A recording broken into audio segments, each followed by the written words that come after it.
కళ్ళు మూసుకొని ధ్యానిస్తే ప్రశాంతత, కళ్ళు తెరిచి చూస్తే ఆ పరమాత్ముని రూపం. మనం ఇప్పుడున్నది ఎక్కడో తెలుసా?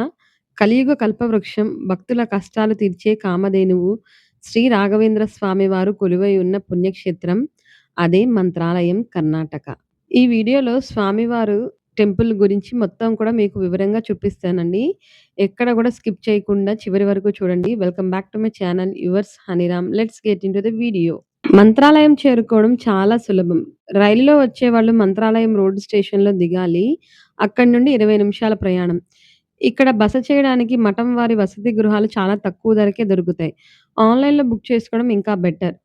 ఇక్కడ అడుగు పెట్టగానే ఆ గాలిలో ఉండే పాజిటివ్ వైబ్స్ మీ మనసుని రిఫ్రెష్ చేస్తాయి.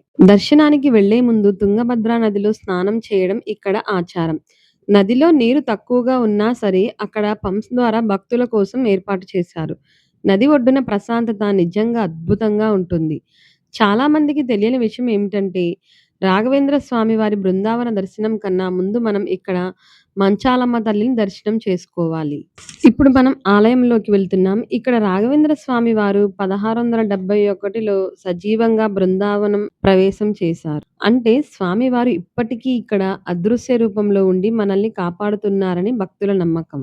స్వామివారు సమాధి స్థితిలోకి వెళ్లే ముందు ఈ ఊరి గ్రామదేవత అయిన మంచాలమ్మ వద్దే స్థలం అడిగి తీసుకున్నారట. అందుకే అమ్మవారి దర్శనం ఖచ్చితంగా చేసుకోవాలండి. ఇదిగోండి ఈ వీడియోలో చూపిస్తున్నాను కదా, ఈ అమ్మవారే ఆ మంచాలమ్మ తల్లి. చూడటానికి 2 కళ్ళు కూడా సరిపోవండి, ఎంత అందంగా ఉంటారు అమ్మవారైతే. మీరు వచ్చినప్పుడు మాత్రం ఈ టెంపుల్ని మిస్ చేయకండి. ఈ వెండి ఊయల సేవ, ఆ వేద మంత్రాల మధ్య స్వామివారిని చూడటం ఒక అద్భుతమైన అనుభవం. ముఖ్య గమనిక, ఇక్కడ పురుషులు ఖచ్చితంగా షర్ట్ తీసేసి పంచ కట్టుకోవాలి. స్త్రీలు సంప్రదాయ దుస్తుల్లోనే దర్శనానికి వెళ్ళాలి. అనగా చీర, చుడీదార్, చున్నీ మాత్రం వేసుకోవాలి ఖచ్చితంగా. ఈ నియమాలైతే ఖచ్చితంగా పాటించాలి. చూడండి, ఇక్కడ స్వామివారి మఠంలో ఎన్ని అద్భుతమైన విగ్రహాలున్నాయో. ఈ బంగారు విగ్రహాల మెరుపు, ఆ కళాకృతి చూస్తుంటే మన పురాణాలు కళ్ళ ముందు కదలాడుతున్నట్లు అనిపిస్తుంది. రాఘవేంద్ర స్వామి వారు శ్రీరామచంద్రుని పరమ భక్తులు. అందుకే ఇక్కడ రాముని విగ్రహాలు కూడా మనకు కనిపిస్తాయి. దర్శనం అయ్యాక ఇక్కడిచ్చే అన్నప్రసాదం అస్సలు మిస్ అవ్వకండి. ఆ రుచి వర్ణించలేం. అలాగే సమయం ఉంటే ఇక్కడ దగ్గరలో ఉన్న పంచముఖి ఆంజనేయ స్వామి గుడికి కూడా వెళ్ళండి. అక్కడ ఆంజనేయుడు 5 ముఖాలతో వెలసిన తీరు చాలా ప్రత్యేకం. మంత్రాలయం వస్తే కేవలం మెయిన్ టెంపులే కాకుండా చుట్టుపక్కల ఇవి కూడా విజిట్ చేయండి.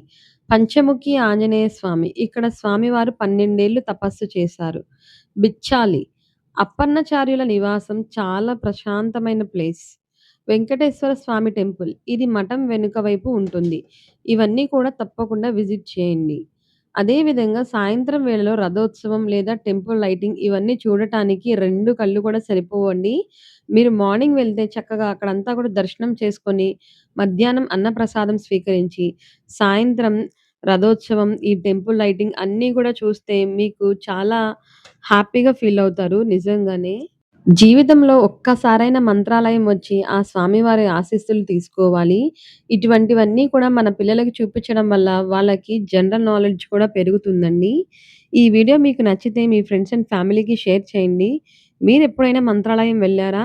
మీ అనుభవాన్ని కామెంట్స్‌తో నాతో పంచుకోండి. ఓం శ్రీ రాఘవేంద్రాయ నమః అని టైప్ చేయడం మాత్రం మర్చిపోకండి. మరిన్ని వ్లాగ్స్ కోసం మన ఛానెల్‌ని సబ్స్క్రైబ్ చేసుకోండి. ఏమైనా తప్పుగా చెప్పుంటే గనక క్షమించండి. ఇటువంటి మరిన్ని ట్రావెల్ వ్లాగ్స్ కోసం, డివోషనల్ కంటెంట్ కోసం నా ఛానెల్ సబ్స్క్రైబ్ చేసుకోండి. Thank you for watching yours హనీరామ్.